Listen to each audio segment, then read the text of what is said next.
Hello everyone, so welcome back to another episode of Tarot Card Reading Foundation course. So in this video, I'll just tell you what are the topics that I'm going to cover in this foundation course for you. So first of all, we will learn about what is tarot, what is tarot cards. Okay.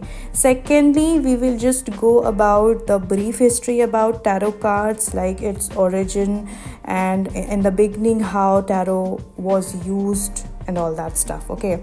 And after that, we will understand the tarot card deck.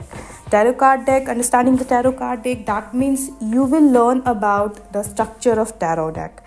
That includes major arcana, minor arcana, the four suits and the court cards. So as you know that each card carries its own unique meaning, I'll make you understand each and every meaning very perfectly.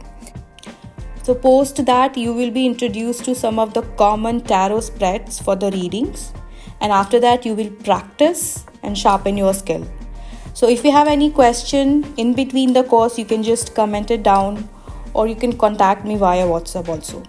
So thank you so much for joining this course. I will meet you in the next video. Let's explore this magical world together. And if you have any question, as you know, you can just write it down in the comment section. Also, if you are looking for consultation, then please check out this video description box. You will get all the details. Follow me on Instagram for more update. Thank you.